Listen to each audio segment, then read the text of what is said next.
Sir, किसी भी बयान की कामयाबी तब होती है जब उसकी शुरुआत घर से हो। तो क्या मान के चले कि आने वाले दिनों में भारतीय जनता पार्टी के युवा मोर्चा के जो तमाम कार्यकर्ता हैं, जो विदेशी प्रोडक्ट है उनका बहिष्कार भी करेंगे, उनको लीव भी करेंगे, ताकि यूथ प्रॉपर ढंग से स्वदेशी की तरफ अग्रसर। देश के यशस्वी प्रधानमंत्री ने जी बहिष्कार जैसे विषय को छोड़ने का विषय लिया है।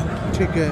देश के प्रधानमंत्री का कहना है, हम किसी के विरोधी नहीं, हम स्वयं के वस्तु को अपनाने के लिए प्रेरणा देने का प्रयास करेंगे। ठीक है कि अगर हम खुद विदेशी का त्याग नहीं करेंगे तो यूथ कैसे मोटिवेट होगा? मैं आपको यही बताता हूँ, मोदी जी ने एक बात कही है जी कि हम ये बात नहीं कहते कि आप घर जाओ और विदेशी सारी वस्तुओं को सड़क पे फेंक दो। ठीक है। हमने संकल्प लेना है मेरी ज़िंदगी में कि आज के बाद मैं जो भी चीज़ दोबारा खरीदूंगा वो निश्चित रूप से स्वदेशी होनी चाहिए। संकल्प ये होना चाहिए। निश्चित रूप से हम ऐसा खरीदेंगे तो उसके लिए मैंने मोदी जी ने एक बात कही है, made in India and made by Indians. Bharat में बनी वस्तु खरीदें या ऐसी वस्तु खरीदें जिसकी असेंबलिंग भारत में हो गई है।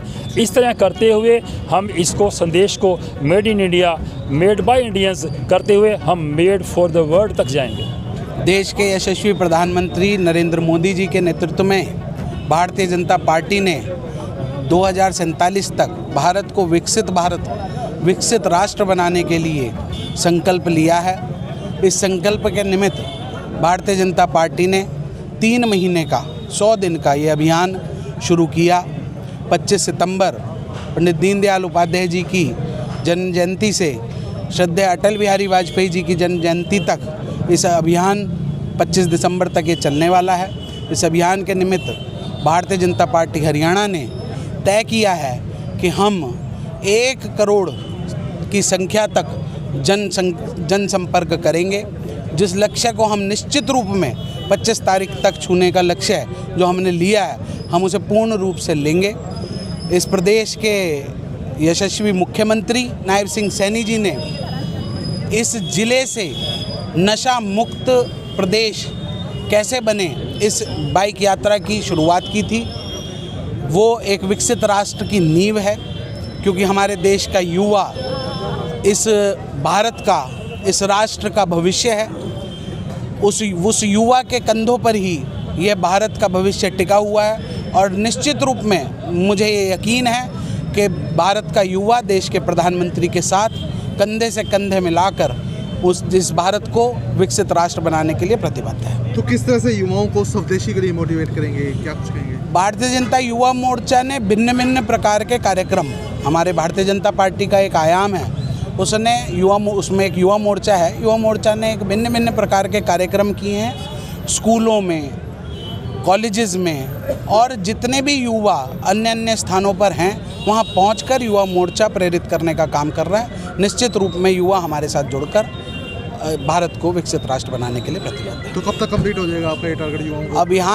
अभियान चल रहा है। उस अभियान के निमित्त युवा मोर्चा 5 लाख से ज़्यादा युवाओं को इस अभियान के निमित्त संपर्क कर रहा है। सूचियां बनी हुई हैं और हम बहुत जल्दी बहुत अच्छी तरीके से इस अभियान को समर्पित करेंगे। सर, किसी भी बयान की कामयाबी तब होती है जब उसकी शुरुआत घर से हो। तो क्या मान के चले कि आने वाले दिनों में भारतीय जनता पार्टी के युवा मोर्चा के जो तमाम कार्यकर्ता हैं, जो विदेशी प्रोडक्ट है उनका बहिष्कार भी करेंगे, उनको लीव भी करेंगे, ताकि यूथ प्रॉपर ढंग से स्वदेशी की तरफ अग्रसर। देश के यशस्वी प्रधानमंत्री ने जी बहिष्कार जैसे विषय को छोड़ने का विषय लिया है। ठीक है। देश के प्रधानमंत्री का कहना है, हम किसी के विरोधी नहीं, हम स्वयं के वस्तु को अपनाने के लिए प्रेरणा देने का प्रयास करेंगे। ठीक है। निश्चित रूप में जैसा आपका प्रश्न है, भारतीय जनता युवा मोर्चा का प्रत्येक कार्यकर्ता और भारतीय जनता पार्टी का प्रत्येक कार्यकर्ता इस विषय में देश के प्रधानमंत्री के साथ खड़ा है और निश्चित रूप में हम 2047 तक भारत को विकसित बनाएंगे। आज हमारे युवा साथी पर्व शर्मा जी के नेतृत्व में जो आत्मनिर्भर भारत संकल्प अभियान के तहत स्वदेशी का जागरण करते हुए, स्वदेशी का संदेश देते हुए जो रथ यहाँ पहुँचा है, मैं भाजपा जिला परिवार की तरफ से मेरे भाई पर्व जी का और उनकी सारी टीम का अभिनंदन करता हूँ, स्वागत करता हूँ। और मैं आपके मीडिया मित्रों का अभिनंदन करता हूँ कि आपने भी लगातार इस प्रोग्राम को कवरेज दिया है। मीरपुर गौशाला से लेकर के सुभाष चौक तक आप इसको कवरेज दे रहे हैं, आपका बहुत बहुत धन्यवाद करता हूँ। अगर हम खुद विदेशी का त्याग नहीं करेंगे तो यूथ कैसे मोटिवेट होगा? मैं आपको यही बताता हूँ, मोदी जी ने एक बात कही है कि हम ये बात नहीं कहते कि आप घर जाओ और विदेशी सारी वस्तुओं को सड़क पे फेंक दो। ठीक है। हमने संकल्प लेना है मेरी ज़िंदगी में कि आज के बाद मैं जो भी चीज़ दोबारा खरीदूंगा वो निश्चित रूप से स्वदेशी होनी चाहिए, संकल्प ये होना चाहिए। निश्चित रूप से हम ऐसा खरीदेंगे तो उसके लिए मोदी जी ने एक बात कही है, made in India and made by Indians. Bharat में बनी वस्तु खरीदें या ऐसी वस्तु खरीदें जिसकी असेंबलिंग भारत में हो गई है। इस तरह करते हुए हम इसको संदेश को made in India, made by Indians करते हुए हम मेड फॉर द वर्ल्ड तक जाएंगे।